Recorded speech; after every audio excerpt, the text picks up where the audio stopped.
Well, good morning to everyone. I'm so grateful that you are joining us and so grateful that you are willing to dive into this Columbus Foundation nonprofit forum. By way of housekeeping, I do want to share that this webinar will be recorded and that recording is in process. I also want to acknowledge what a difficult time this is for our community, and for many of you working remotely while many of you are still on the front lines and many of you are experiencing temporary changes to employment statuses. This time for our community is unprecedented. But I do want to bring some solace and reminder that the Columbus Foundation remains committed to our community, just as we have for the last 75 years. Having been born in the unprecedented times of World War II, we're carrying that through to today.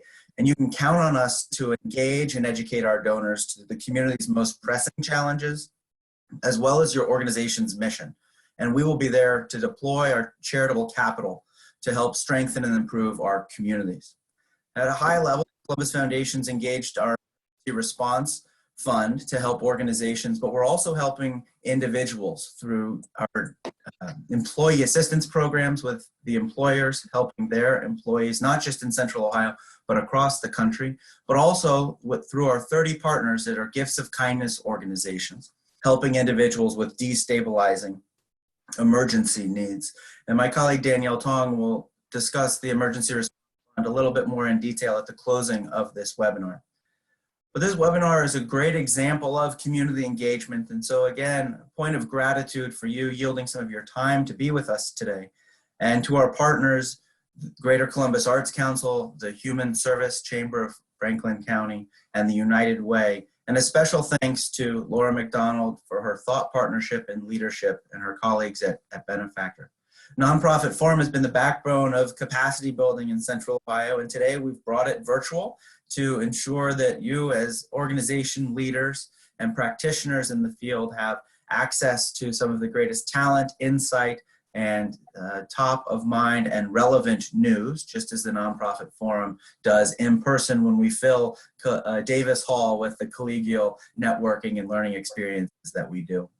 So let's dive right in. I will yield the platform now to Greater Columbus Arts Council to share their opening remarks, and we'll go from there. Thank you. Dan, thank you very much. And thank you everyone who's put this call together today. Just try to do this in about 90 seconds. First of all, everything's closed. Layoffs, furloughs are in place. There is no public revenue coming into the arts now except for that from Franklin County. Like Michael and Lisa, I'm sure we are having regular sector convenings, so they are more often, more focused. I'm also getting together weekly with my regional peers from Detroit, Indianapolis, Pittsburgh, Cleveland, and Toledo, just to see if we have ideas to share. We started an artist emergency fund for artists who have lost work as a result of the pandemic. We've received 215 gifts into that fund, including 81 new donors who've never given to us, so we're really grateful for that. And we've been able to give 283 grants to artists. So, and I want to thank specifically Dan Sharp for helping us get that up and running and the contribution of the Columbus Foundation to that. I hear somebody's dog there. We canceled the Arts Festival. We applied for an SBA loan through Huntington yesterday. Just yesterday, we completed that. I would urge every nonprofit, arts or otherwise on this call, if you are eligible to do that, and I would urge you to do it through your bank, through whatever your banking relationship is. We are also working on expediting and simplifying our grant-making processes. The next one is our key operating support grant. And I would end by saying we are just beginning to have a focus on reopening and what that might look like. And I have no special knowledge about when we're going to be able to reopen, but we are beginning to focus on that and think about that. Thank you. Michael Corey, and a perspective from the Human Service Chamber of Franklin County, please. Sure. First, thank you everyone for your work in pulling this together. Thank you everyone that is participating in the webinar for what you're doing right now to keep our community going at this harrowing time. At the Human Service Chamber, we've been trying to focus on two things in particular. We're trying to focus on providing services and resources and supports to our 81 member organizations and anyone else, quite frankly, that we can support right now. And second, we're trying to do advocacy at the local, state, and federal levels, pushing for funding and pushing for ease, regulation, and policy to help our agencies and their clients through this time. In terms of what we're trying to do day to day, we're sending either daily or twice a day comprehensive updates to each of our CEOs and executive directors by email. We've created a Slack channel so that we can communicate with our leaders all day, every day, and that they can communicate with one another. We're compiling and distributing reports to our local, state, and federal elected officials every Monday evening. The third round of that went out last night. Try to keep them informed and abreast of what's going on in the front lines in the health and human services sector. And we're going to have a really concerted focus over the next 2 weeks in particular on the congressional side of things to open up that federal spigot and have specific stimulus dollars just for health and human services agencies. We think that's going to be a really critical push, and we look forward to working with a lot of you to make that happen. Let me close by citing some poetry. I turn to poetry in difficult times, and I've been turning to a poem called September 1st, 1939 by Auden of late. And it closes by talking about the disturbing times that they're in and how that they want to be an affirming flame. And I think of each of our member leaders and our nonprofit leaders in the arts and health and human services as showing that affirming flame in our community right now. And I'm grateful to be participating with all of you doing that same thing in this dark time. Thank you. Michael, thank you for bringing the sense of humanity into this work as well. Lisa, we'll turn it over to you for high level from United Way and then segue into our subject matter experts.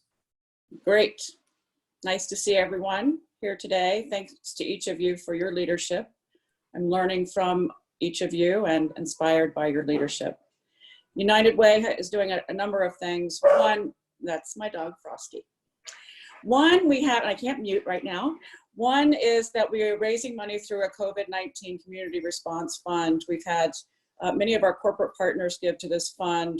We've had matching dollars and have raised a significant amount of money to be able to redistribute to our 80 partners. That's who's eligible for funding. We accept applications every other Friday. So this coming Friday is our next opportunity for an application to be submitted.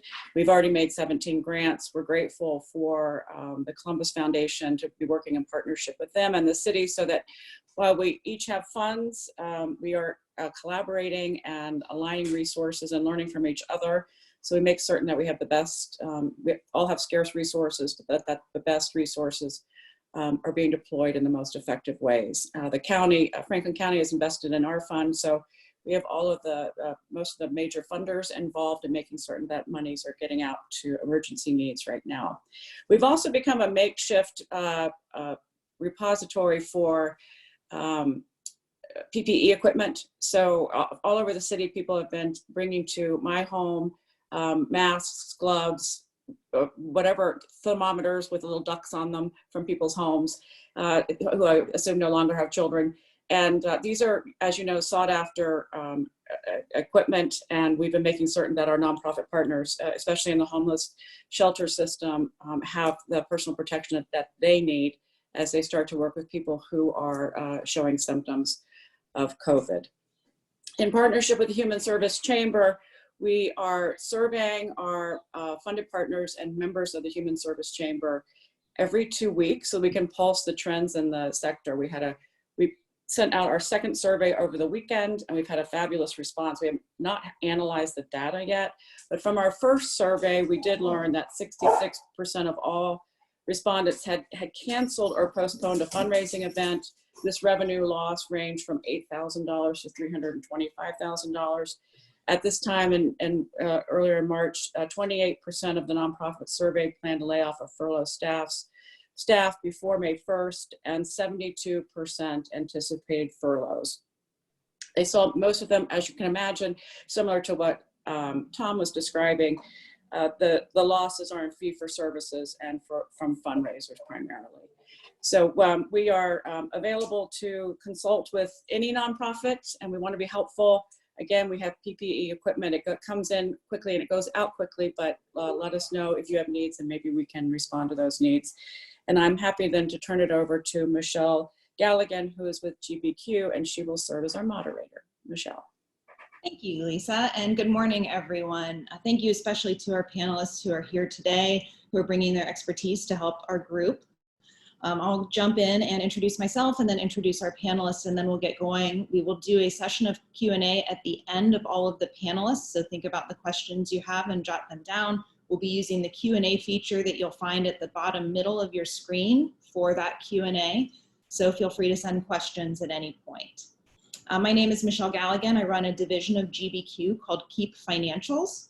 And GBQ has a large nonprofit practice that works in both the advisory and tax space.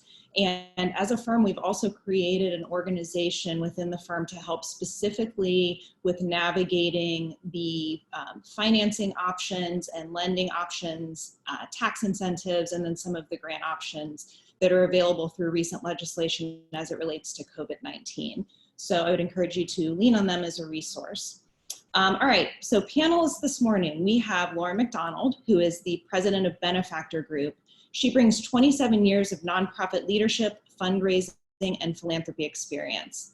Benefactor Group currently works with arts, culture, and educational institutions, human services organizations, women's funds, and others working to improve quality of life. Laura is currently the vice chair of Giving USA Foundation, which publishes the annual Giving USA report on fundraising trends about what fundraisers can learn from past crises. So I anticipate that information is going to be very valuable to you today. We also have David Paragas. David is a partner at Barnes & Thornburg. He is the co-chair of the firm's federal relations practice. He advises clients on economic development, infrastructure, and public-private partnership matters before state and local government, and also has served on a variety of nonprofit boards, including United Way, Flying Horse Farm, and Mid-Ohio Food Bank. We're grateful to have someone here who can help us interpret this legislation so we don't have to try to do it and we can focus on our missions. And then from Huntington Bank, we have Sue Zazon. Sue is the Central Ohio president for #1 SBA lender, Huntington Bank. She's a member of the Board of Trustees for the Columbus Area Chamber of Commerce, Columbus 2020, the Ohio Bankers League, Rev1 Ventures, and the Wexner Center Foundation. And if we kept going with her list of community involvement boards, it would take us the entire call. So we can leave it as, in addition to being an incredible business leader in our community, Sue is a huge advocate for our nonprofit organizations. And then along with Sue, we have Maggie Ferentz. Maggie is a senior vice president with Huntington and the bank's business credit and operations director and director of SBA lending. We can all imagine how busy her team of 300+ people has been over the last week. She is also the business representative on the bank's environmental, social, and governance board, and is on Huntington's Women for Women leadership team, on the board of Down Syndrome Achieves, and on the development board at Nationwide Children's. So thank you everyone for being here. We're going to kick things off today with Sue and Maggie to talk about applying for SBA loans and grants. Good morning, everybody, and thank you, Michelle. Most of us have never been through something like this before, so we're all in this together, and that feels comforting and good. Thank you to everybody on the phone. And I know all of us share deep, deep gratitude for our healthcare workers who are our friends and neighbors on the front lines each and every day. Along with all of those, some of you dialed in today have services that are helping the most vulnerable in our community, and they're serving in daycares, homeless shelters, and food banks, so thank you. We also know this is a really, really difficult time for each of you as you try to predict cash flow and keeping your programming and services available. As a longtime banker, I won't tell you how old I am, but longtime banker, I want to reassure you that the financial system, the banking system is really, really strong. It's never been stronger. But like many banks, and Huntington is not the only one, we have immediate relief programs available, and hopefully through your bank you are aware of them. Those programs include things like loan payment deferrals, no late fees for small businesses, no late fees on credit card payments. So there's different things each bank has individually decided to help their small business clients with and their nonprofits. The CARES Act, as we all know, has created several new relief programs, and we're going to talk about those this morning. Specifically, I think we'll spend time on the Paycheck Protection Program, which a lot of you, when Tom talked about applying for a loan, that was what he was referring to, the Paycheck Protection Program. And we'll call it the PPP if we can, just to so you know what the acronym is. It provides 8 weeks of payroll costs, including benefits, and funds can be used to pay interest on mortgages, rent, and utilities, and obviously the payroll I just talked about. Banks are the conduit for this program. Our job is to take the guidelines, and Maggie will talk about this in a moment, from the Treasury and the SBA, and take those guidelines and get them to you through our systems, or whatever bank you bank with, their systems, and get that money in your hands as quick as possible. And that's what all the banks are trying to accomplish so that we can really serve your needs. I'm going to turn it over to Maggie now. She is Huntington's SBA expert, and I know there will be some questions for her too, but she can give you an idea of, again, how the banking industry is handling this, and specifically maybe some pointers to help you manage the process or give you some guidance on next steps. And after Maggie, I believe she'll turn it over to David Paragas. So go ahead, Maggie. Good morning, everyone. So first of all, thank you, Sue. Thank you to everyone for putting this together. I actually have teams that are lending in a total of 26 different states. And this is not lip service when I tell you that this is the only call of this kind that I have been on in the last 2 weeks since this payroll protection program has really popped up. So the leadership and the forethought for this group to put this together, and for the 420 some people that are dialed in, the information we're about to talk about today is extremely important. And this is such a Columbus thing for us to all get on the phone and do, and say, how can we all rally together and make sure that we're all hearing the collective information that's going to move our community forward. Right now, so much of what we're doing is focused on relief, sustainment, and recovery. Sue just talked a lot about relief, and there's a tremendous number of relief options that are out there for you, from financial institutions to a lot of the folks that are talking today.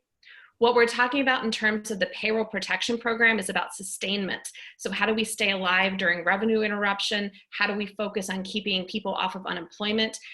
How do we weather these times together? And how do we do the things that really help us focus on what's most important here? Because in the background of this economic crisis is a worldwide pandemic. We're scared, people are sick. We want people to focus on the things that are most important, which is health and safety. And then where is the next paycheck coming from? How are we going to lean into recovery? And that takes us to the third piece, which is really recovery. How do we focus on making sure that as we come out of this, we link arms, we drag our community up, the rising tide lifts all boats, and we focus on bringing ourselves quickly back to health? Historically, the SBA programs have not been made for nonprofits. And in fact, most exclude the ability for us to work with a nonprofit. This is different. This is new. This is fresh. The legislation that was approved last week, actually about a little bit further back than that, allows for nonprofits to apply for a payroll protection program loan. And that loan that we're referring to as a PPP is really made first and foremost to help prop up with emergency working capital costs specifically tied to payroll, i.e. the payroll protection. And it also allows it to be used for rent, interest expense on mortgage payments. And so not the principal payment, you can't reduce the balance you owe on the building, but you can absolutely use it for interest payments. You can use it for utilities. You're using it to basically help prop up the expenses that were in existence prior to the COVID-19 crisis. And if you apply for the loan, are approved by the federal government, we'll talk about that process here in a minute, and if you use the funds as approved by the federal government, it becomes a grant. So I want to pause there for just a second. That's the most important piece of this. The last thing that a small business or a nonprofit needs in crisis when there's revenue interruption is more debt. If this is used appropriately, this becomes a grant. And it actually can become a grant as early as 60 days following our ability to actually get these funds moving. And it also comes with no payments for a minimum of 6 months. So don't get me wrong, it is structured as a loan at the start, but it's built as a vehicle to help you access a grant that if used appropriately, you will never have money out of pocket. There's also no tax forgiveness. There's no impact to you as a small business or as a nonprofit if you seek the forgiveness piece, which is also truly unique about this program. The structure, if you do not seek forgiveness, is a 2-year repayment term. It's actually 6 months of no payments followed by an 18-month amortization. But again, it's structured for you to get forgiveness. There are no collateral requirements. There are no guarantees of any individual owners or any individual directors. There is an expectation that this is supposed to move very quickly. So I'll pause there for a second, because with the expectation that the funds move very quickly, it's also been a program that's been met with a rocky start. So there's a lot of banks that are participating. Huntington began our accepting applications last Friday, but there's also a lot of banks that are still trying to figure out how to do this. It's right now, we've seen about 50-some billion of the dollars move through the system of a $349 billion limit.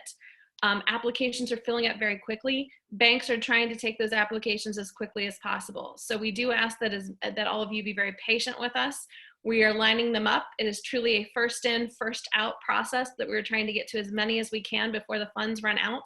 But we will also really then look to Washington and try to encourage them to reappropriate additional funds if those buckets do dry up. And we're going to watch that very, very closely, because this is a very popular program, which tells us it's working and it's going to help.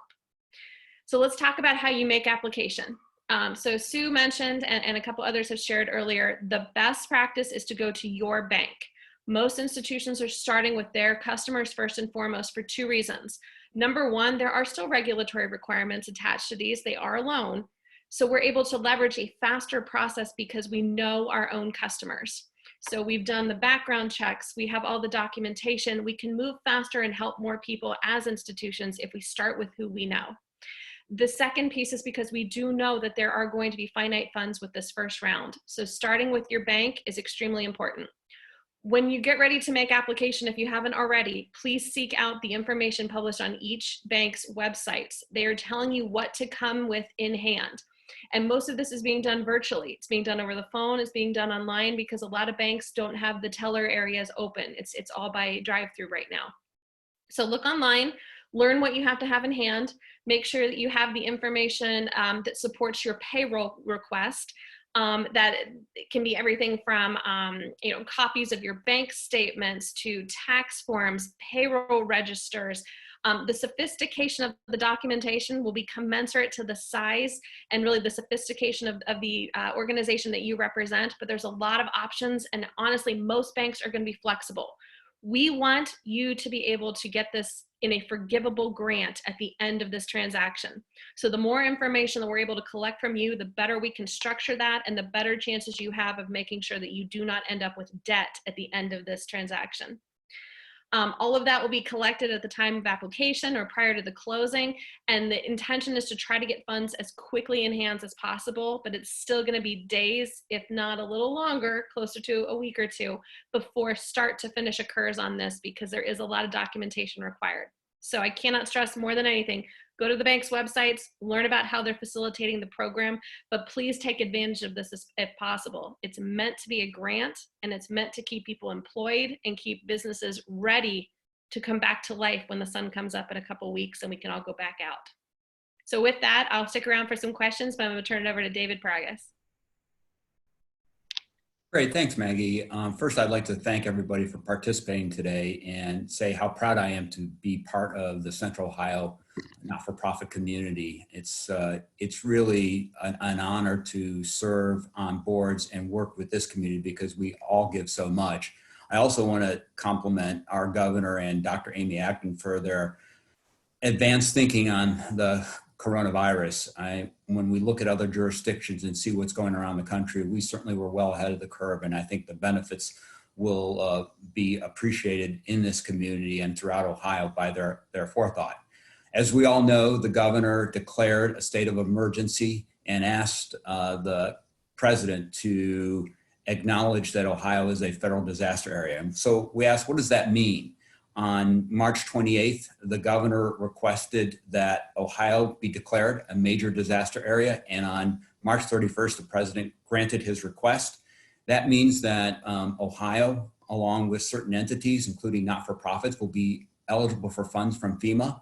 The final guidelines for those eligibility programs has not been issued yet, but those are things that we can look forward to down the road. When you look at some of the programs that we've been taking advantage of in the past, it includes additional funding for emergency protection measures, funding for to assist agricultural businesses, expand disaster food assistance for Ohioans, and to speed access to disaster-related losses for tax losses. So there are a number of benefits that we'll be eligible for as that declaration from the federal government. I know Maggie and Sue have talked a little bit about the CARES Act. There are a couple of other programs that Ohioans might want to take advantage of.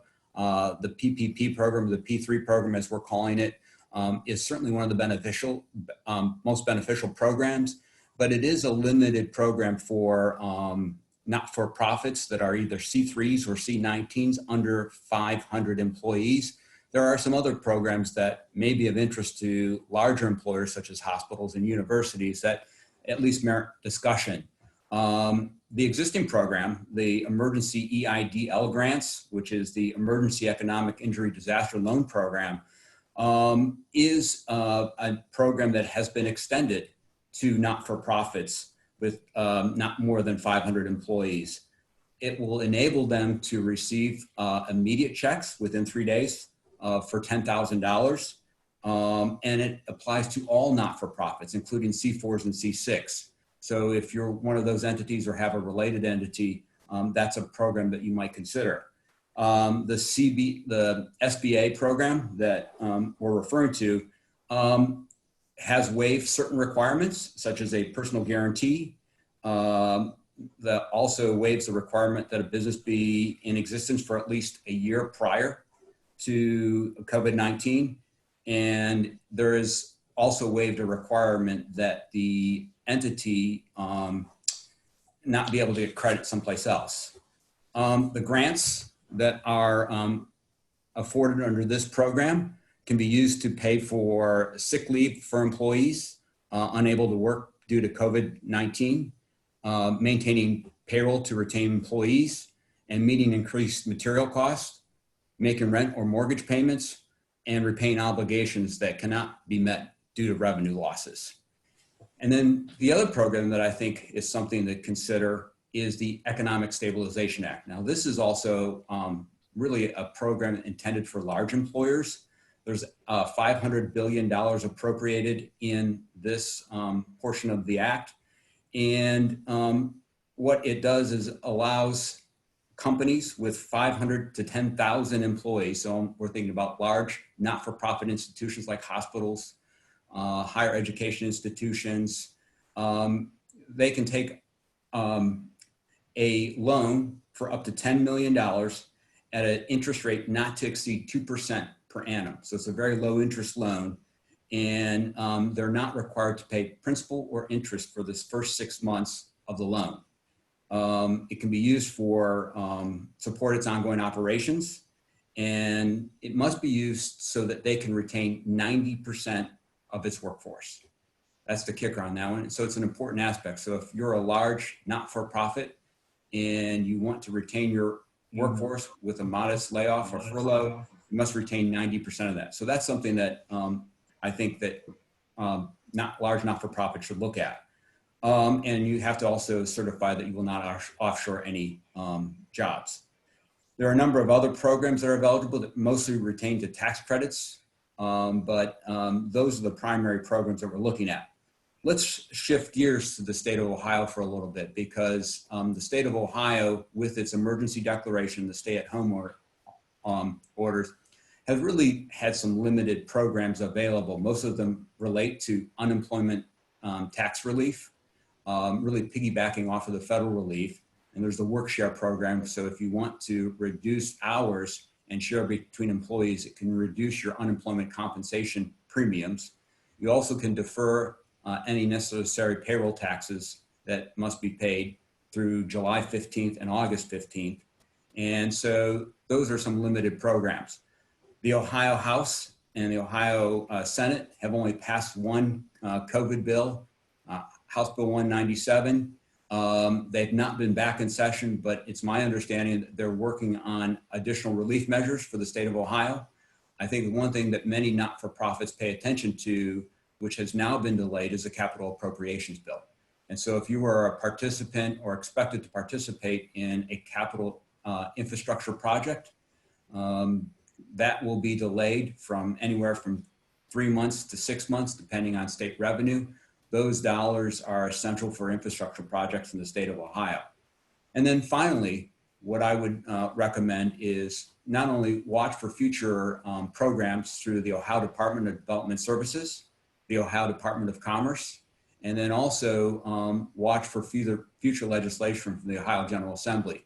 We expect that they'll be looking to implement small loan programs, micro lending programs, and then the last piece of it is Jobs Ohio is looking to put together a smaller program for both for-profits and not-for-profits to bridge the gap during this period. And so with that, I'll turn my program over. All right, Laura. Great. Thanks, Michelle, and thanks, David. I too would like to thank everybody who's participating. I have to say this came together very quickly, and every individual that we reached out to automatically said yes, that they would welcome the opportunity to share with our nonprofit community some of the insights they have as how to take advantage, particularly of the CARES Act, but also other resources that are available through this turbulent times. And I know a lot of questions are coming in through the Q&A chat, and Michelle's going to start working her way through those in a moment. So please keep submitting your questions if you have them. What I would like to talk about just briefly is the opportunities to leverage portions of the CARES Act in talking to your donors and leveraging those for fundraising purposes. And I guess I would say that that comes in small, medium, and large. So let's take them in that order. Small. The CARES Act does include a universal charitable deduction for non-itemizers, something we've been fighting for a long time. And who knows, maybe we can keep it as part of the IRS process even after this crisis is over. It's small. It's my understanding is it's $300 for an individual, $600 for a household. But I think that we can use that as a talking point to really encourage people to re-enter the charitable giving economy if they have the capacity to do so. And remember that it lasts for the entire calendar year. So if we enjoy some recovery later this year, there could be a really opportune time for you to talk to some of your broad base of donors and use that. I would suggest that every nonprofit should have on your giving portals and on your reply devices the option for a $300 gift and a $600 gift. And include language on those devices that says that gifts of that nature are deductible as permitted by law. So I think that we all want to be leveraging that. I would say that if you, for example, had a special event that has been canceled and you had sold tickets to that event, reach out to those ticket purchasers or table purchasers and say, if you would like to convert that into an outright charitable gift, we'd be happy to receipt that for you so that you can claim it as a deduction. We're talking to museums in particular across the country, and they've had great success in converting people who had purchased tickets or paid for sponsorships. Rather than trying to reschedule their galas for the autumn, which is going to be very crowded, they've canceled for the year, but they're getting that revenue anyway, and frankly, in some cases, reducing their expenses. So that's small. I think too that when we take a look at giving days, there's talk about a Giving Tuesday now on May 5th. I know the Columbus Foundation has also talked about a community-wide giving day. You know, really look for opportunities to challenge at that $300 and $600 level if you are going to participate in Giving Day. Medium. This one comes with a bit of peril, but I will say that, you know, households are going to start getting the recovery rebates. $1,200 for a single household, $2,400 for a joint household, $500 per child. These begin to phase out as income increases. There are households that absolutely depend on that money and for whom it will be a lifesaver. But there are other households that have stable employment or perhaps recent retirees who are continuing to receive their retirement benefits, for whom that's a bit of a windfall. It may be an opportunity to talk to those households, those middle giving households, about an opportunity to share those funds with those who are in need right now. I'd say be very careful. I would never lead a solicitation with, hey, you just got your check. Would you like to give some to us? I think that that would be a very perilous tactic to employ. But let's say you've got a board member who fits these circumstances and is willing to demonstrate leadership and be the first one to give a portion of their relief check in this way. You can then tell that story and encourage others to follow that board member. I do think that it's particularly an opportunity if you're looking at, if you've got a donor society and you want to ask people to perhaps upgrade to the donor society this year. Often those fall within that $1,200 to $2,400 range. The other thing I would say is, since it's going to be perilous for you to lead a solicitation with this, you might want to lift up lean into some third-party sources that are promoting this. Forbes has had a great article on this. New York Times has had an article on this. And we're about to put on our website some information for donors that you could share with donors about doing this. So that's medium. And now let's go to large. There are those who continue to thrive throughout this turbulent times. Perhaps their assets are not exposed to the market. Maybe they're in real estate or precious metals, or perhaps they're contrarian investors, or perhaps they are of the ultra high net worth variety where these things don't have as great an influence. For those individuals, I believe that we are going to see a number of them trying to completely eliminate their federal tax liability in 2020 because the CARES Act removed the cap on adjusted gross income. When it used to be that you could deduct up to 60% of your adjusted gross income for charitable giving. That cap is gone. People can contribute up to 100% of their adjusted gross income and completely wipe out their federal tax liability. I am sure that for most of our major donors, they would rather give it to worthy organizations than give it to the federal government. Hopefully you've been in touch with those kinds of donors already, just doing wellness checks with them. And as they become aware of this, I think that we will begin to see more and more households take advantage. The exception is, it does not include gifts that are going into a donor advised fund. The Congress, which doesn't love donor advised funds to begin with, but also their purpose here is to really get the money out into the charitable sector where it can make a difference today. So I think to talk to board members who might fall into that category and or who can be your advocates and ambassadors for this. And remember, the CARES Act, this goes through the end of 2020. So if we begin to see the market rebounding a bit, and it has rebounded a bit so far, knock wood, and who knows what it will continue to do, that particularly later in the year, if the outlook is a bit brighter, these could be a real boon for charitable organizations. So those are some of the things that we're seeing in the CARES Act in particular that we think organizations can take advantage of right now. There's some other things in the general marketplace that perhaps I can address as we get into the Q&A session. And Michelle, I know a lot of people have been submitting questions, so why don't you go ahead and start sharing with us what's on people's minds out there. Sure. We have a lot of questions on the Paycheck Protection Program. So let's start with a few of those. So Maggie, one of the biggest questions we're getting is about the forgiveness part of the PPP loan. So could you just at a high level review the categories of the expenditures that can potentially be forgiven? And then another question people have is if the loan can be partially forgiven or if it will be in full. Yeah, so the categories include payroll costs, and payroll costs is so much more than salary. So there's actually a schedule that appears on our own website. It's on the SBA's website, it's on the Treasury website, and I would assume most other institutions as well. But it can be things like the benefits that are attached, the taxes that are attached to payroll, everything from salary, tips, wages, all of that in very specific categories. So it's payroll costs, rent, interest on your mortgage payments, and then utilities as well. So the ability to really think about what are your fixed costs as an institution, your fixed costs as a small business, and using essentially 2.5 times your average monthly payroll to calculate that loan. Now, the whole conversation around forgivable, you have to use it for those purposes in the 8 weeks following the disbursement of the funds, and you have to keep that documentation, then represent it to the bank who will help facilitate forgiveness through the SBA's program. There's an implication that it is partially forgivable in the event that you don't use it appropriately. So if for some reason you use the funds for other things, you will assume that you are taking on a loan with an 18-month repayment period at a fixed 1%.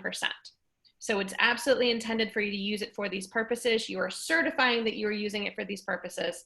But if for some reason a portion is not used appropriately, it will convert to a loan. Great, thanks. And then are 1099 contractors working for an organization eligible to be included in payroll, or on the other side, on the forgiveness side?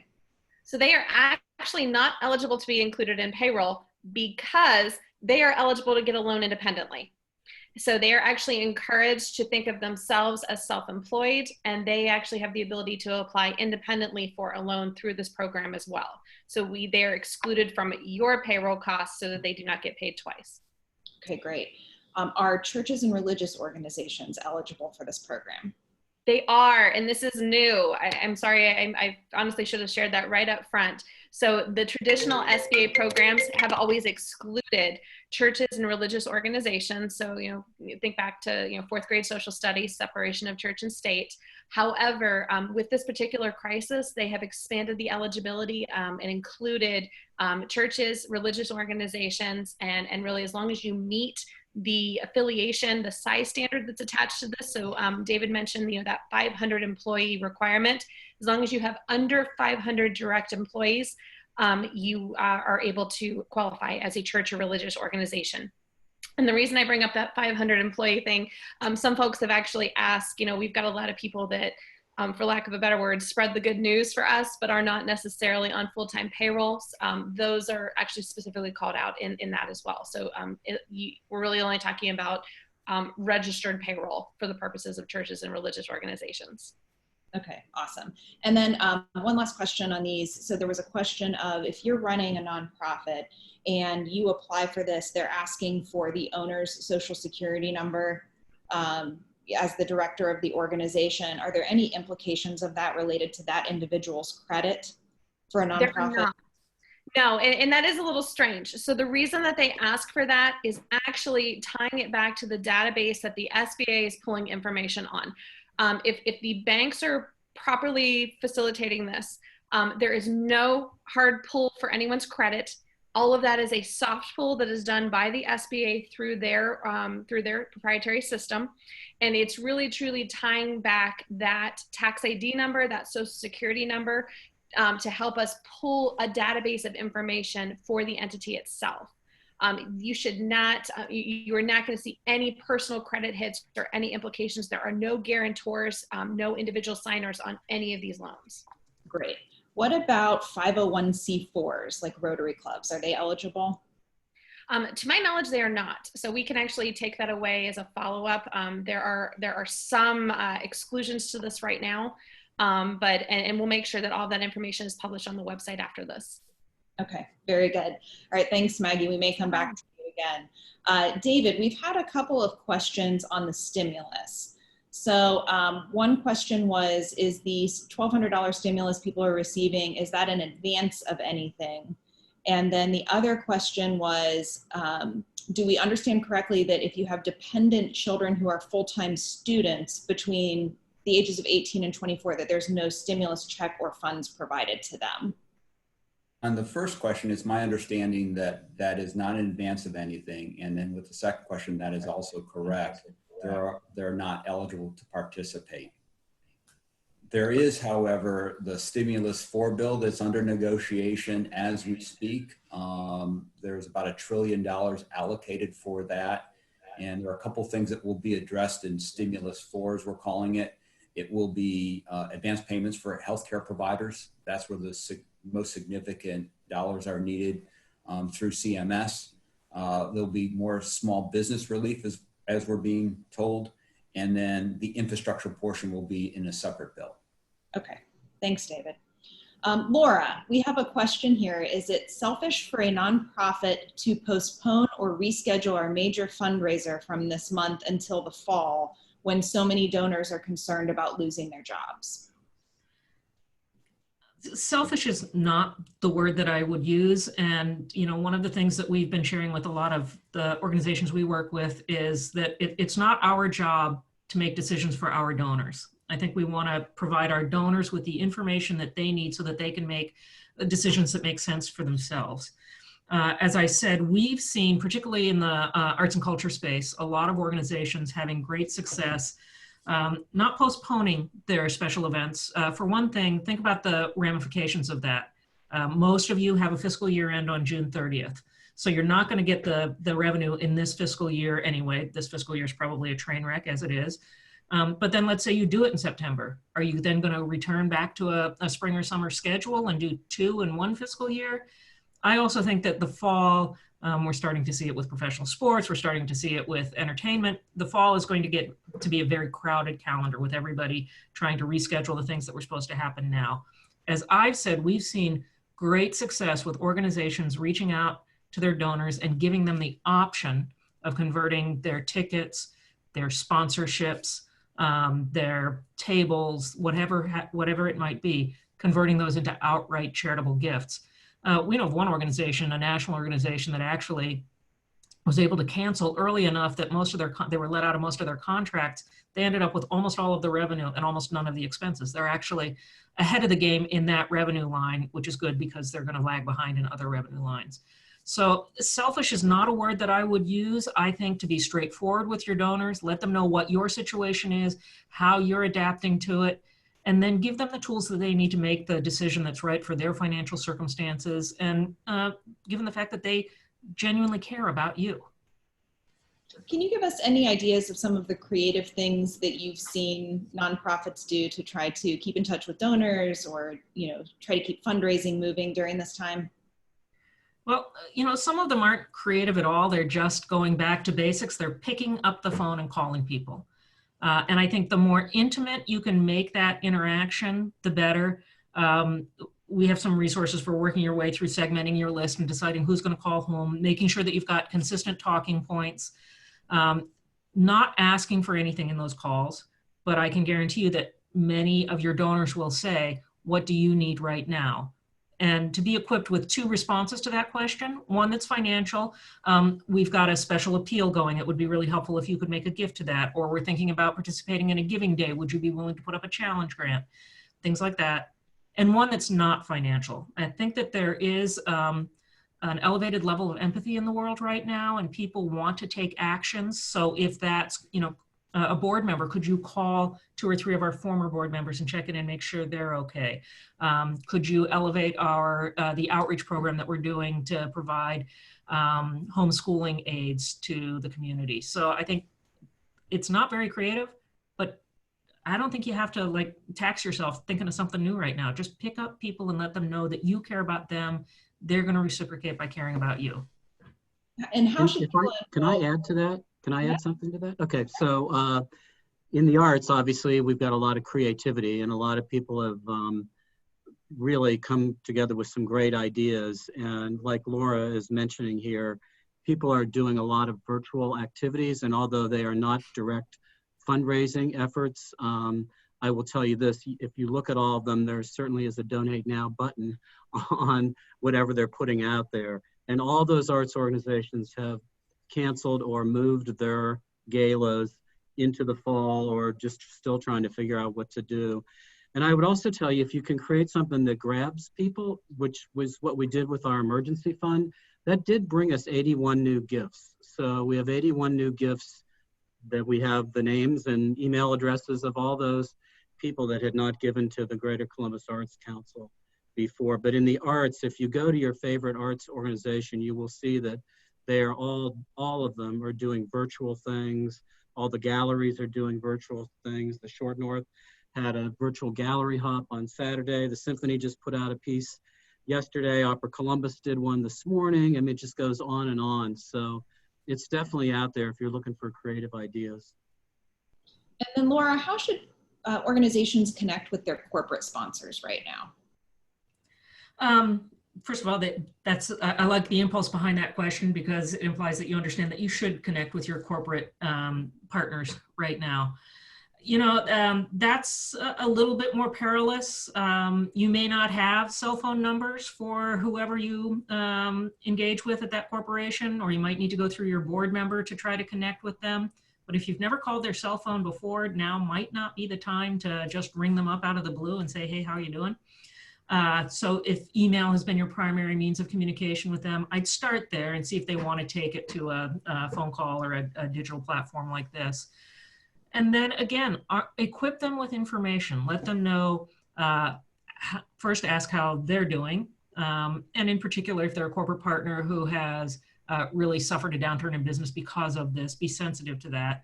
But then let them know what you're doing. Have you taken advantage of any of the furlough programs? How has demand for your services increased, and how are you meeting that increased demand? So I think equip them with information. The other thing that we're seeing is that many corporation and foundation grantors who may have provided support for a specific program or activity are now really loosening the reins. They're allowing organizations to pivot from that exhibition or that particular program and use those funds now for general operating support. They're also relaxing their requirements for reporting at this time so that you're not putting that burden on your staff. So I think talk to them about all of those things. Be candid without drama. We're all in the same boat together, so no drama, but be candid about how this is impacting your organization, and then follow the conversation where it leads. Okay, we've got I can also give you a real life example here, if that helps.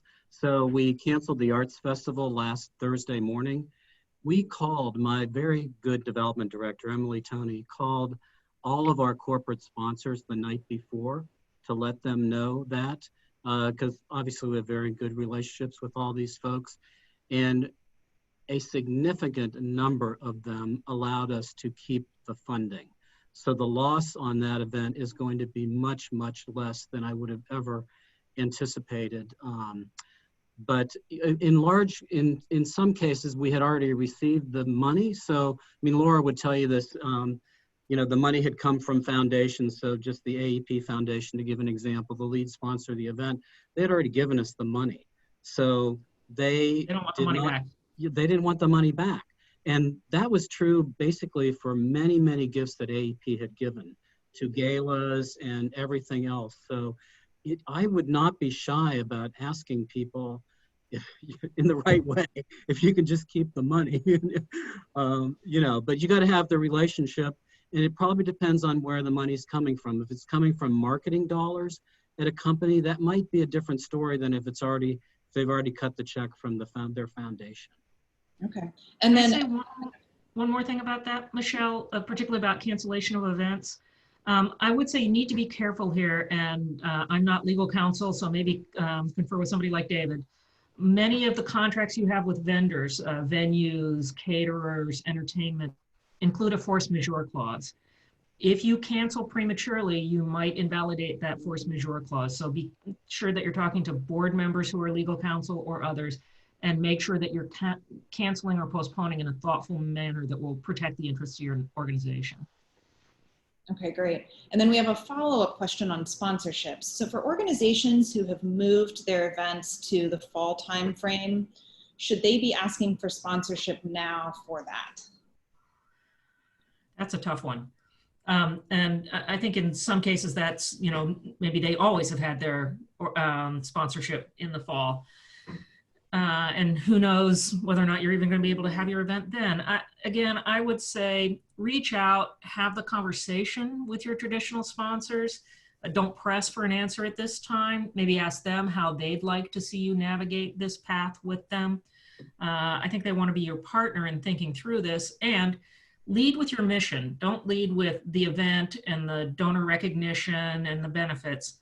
Lead with your mission and how that Hall of Fame event was critical in providing the programs that you do in 1,000 schools in Central Ohio, for example. Lead with that, then have the conversation. Okay, that's great advice. David, back to you for a moment. Are we seeing any push in pending relief bills for funding that would enable nonprofits to ramp up hiring to provide critical services such as workforce development? That's a great question. And at the federal level, there has been a lot of discussion about what relief measures could be provided to essential workers. And that involves everything from healthcare workers to social workers and those who are providing technology support for work at home, study at home, and healthcare at home. We would expect that some of that would appear in Stimulus 4, which is the upcoming bill. There hasn't been any decision made on that, but there has been a lot of discussion both at the congressional level and at the Vice President's office. Okay, very good. Maggie, I'm going to put you on the spot again here for a moment. For 1099s, we talked about independent contractors who could apply for PPP. Do they also have the forgiveness option on the other side of a loan? Absolutely. So keep in mind, this goes back to this idea of revenue interruption. So if you cannot work, you are not getting paid. Revenue interruption can be in the form of not getting a paycheck. If you're a W-2 employee, it can be in the form of not being able to, being considered non-essential for some of those contract positions. So it's absolutely still forgivable, and it's about making sure that you have the documentation to prove missed revenue as well as the documentation to prove how you use the funds. So what happens if we take all of Laura's advice and we have these amazing sponsorships that convert and we have donors who are giving us money, and then we've applied for the PPP, but we didn't actually see a drop in funding or revenue? What happens then? Do we know? So remember, this is about keeping your payroll open and operational. So payroll is right now. We're talking about the next 8 weeks. Okay. It's really making sure you use the funds appropriately per the terms. I'm not legal counsel. I'm not your accountant. I would obviously always encourage everyone to seek legal advice before they go into this scenario. But the way that it is written is to ensure that you are not making a tough decision right now as to whether or not to lay folks off. This is payroll protection. It's encouraging most businesses to keep their payroll right now, so that when doors reopen, there's no interruption and we can all get back to business. Yep, okay, very good. I'm gonna give you one last PPP question and then I think we'll wrap up. A couple of things to share with everyone before we get to that. So we are going to send out to everyone who registered for this, we are going to send an email with resources all of the panelists have provided. There will also be a link to view this recording. And then we will also have contact information for everyone. Several of you have asked for that. We will also try to get to some of the Q&A after the broadcast is over too, to just see if we can get to everybody who had a question during this time. So last question on PPP here. If we had to furlough employees, could the PPP funds be used to ramp up service levels once COVID-19 starts to subside? So again, the way that it's written, it's expecting you to bring those people back onto payroll. So they really do want you to rehire the FTE and to keep them there for the next 8 weeks. This is about 8 weeks of payroll, the way that this is designed. So it is not with the expectation that you're delaying the use of funds, and we really wanna make sure everyone is paying attention to eligible use of funds. So there are other programs out there that can help with buying something new or leaning into a new contract, really trying to ramp up for something that'll help you get ready to reopen. But this is about, remember I talked about relief, sustainment, and recovery. This is the sustainment piece. So this is really trying to keep business as usual, exactly that. And are you hearing anything from the SBA that if this continues, that we still have a lot of economic shutdown, that there will be an add-on to this program or extension of this program? So while I would say we stay very close to Washington as much as we can, we're not hearing of anything specific yet, but we're already having those conversations. That's really it's a perfect segue to what I just said. We're talking about relief, sustainment, then recovery. Recovery is going to require some additional programs. Recovery is going to require banks and nonprofits and businesses to all link arms. We're a lender that obviously focuses on that, and there's going to be a ton of other people at those parties as well talking about how do we develop something to really lean into that recovery. All right, great. All right, I'm going to throw it back to Daniel Tong from the Columbus Foundation to wind us down. Thank you everyone for your participation. To Michelle, thank you everyone for your participation, to our wonderful panelists providing us tons of information today, to our host, Michelle, thank you. Thank you to our partners, the GCAC, Human Service Chamber, and United Way. The Columbus Foundation has been really honored and excited to partner with all of you and with the community for all of our efforts to help us move forward. We have our own emergency response fund, Right now it has a total of $3.5 million, and we've been able to distribute $2.6 million to 60 different organizations. A little back information, we're processing those about 2 times a week, and the applications can be found on our website along with other awardees.